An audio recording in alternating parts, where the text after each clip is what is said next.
Hi, today we're preparing for the extraction. What I'll do is I'll move the crown board from the top, put it between the supers, and this is what I'm going to put in there. So what will happen is bees will go down from here and come out from there, but they won't be go back in and up. Next week when I come back, hopefully the supers will be empty and I'll be able to take them away for the extraction. So I changed the view because there was a sun glare on that hive, so I'm showing you this hive. So what I did was I carefully removed the roof from the top, and on the top, underneath the roof, there's this crown board. So I've just cleared up the wax on that, and then I've attached those white porter bee escapes in the holes that there in the crown board. Removed the supers, and I'm placing the crown board with the porter bee escapes right above the queen excluder, and I'm going to put the supers back on. And then I'm going to very gently put the supers back on because I don't want to annoy the bees already.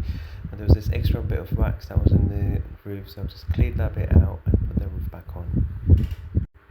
And then I repeated the same process on the other two hives I had. Removed the roof, removed the crown board, put the porter bee escapes in them, and put them just above the queen excluder and put the supers back on. And I'll leave the hives like this for about a week, and I'll come back in a week's time, and hopefully all the bees will have gone down in the brood box and there'll be nothing in the supers, which will make it easier for me to remove the supers and extract the honey.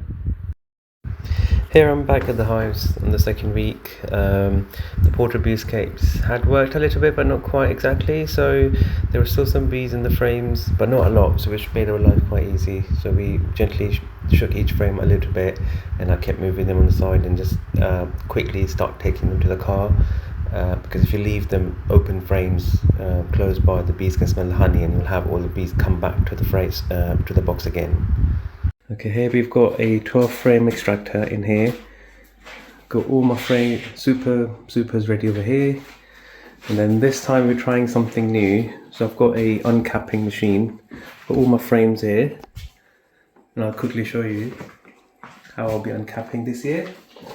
So in the last year's video, if you remember, I was using a fork to uncap it, which took a lot of time. So I've got a frame here. You can see nicely capped up by the bees. So simply what we'll do is put that in position, press it down,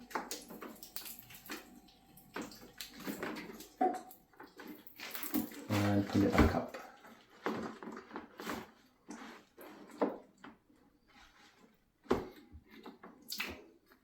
And that's it, that's all uncapping done.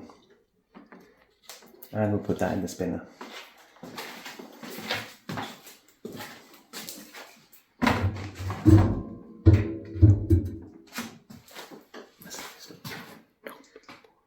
Stop it.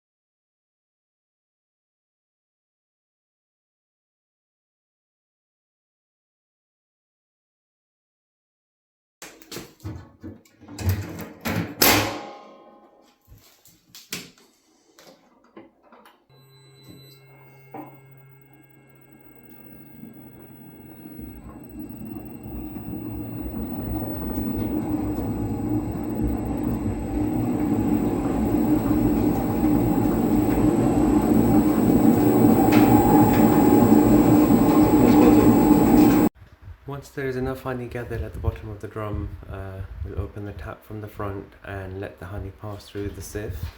The only reason we do that is because of the uncapping. There's a lot of small pieces of wax that get left on the frame, and when you spin them, they come along with the honey as well.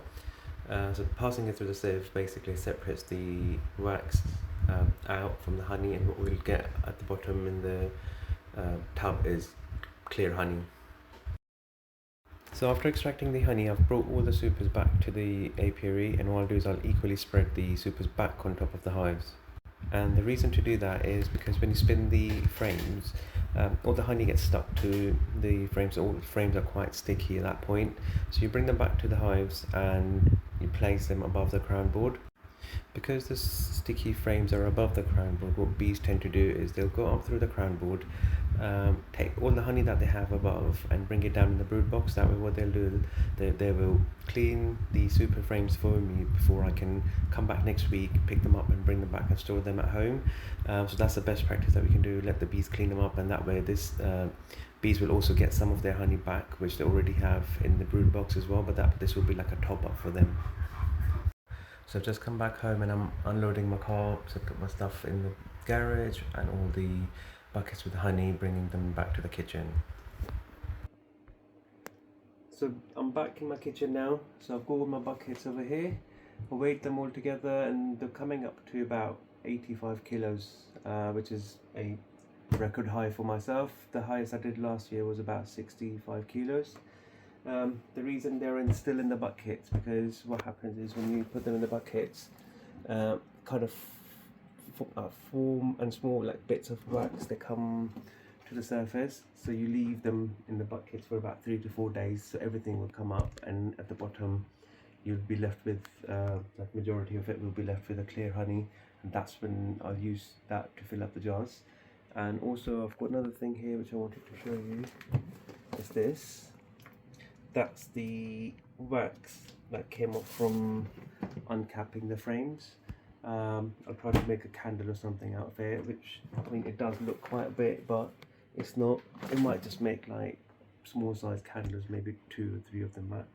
And that's it. I'm not going to wait till I start jarring the honey, because that's going to take another few weeks, and I'm not going to delay the video there for that long. I'll put a small clip on the side from my last year, how I filled the jars up. Hope you like all the process, and make sure you like and subscribe. Thanks.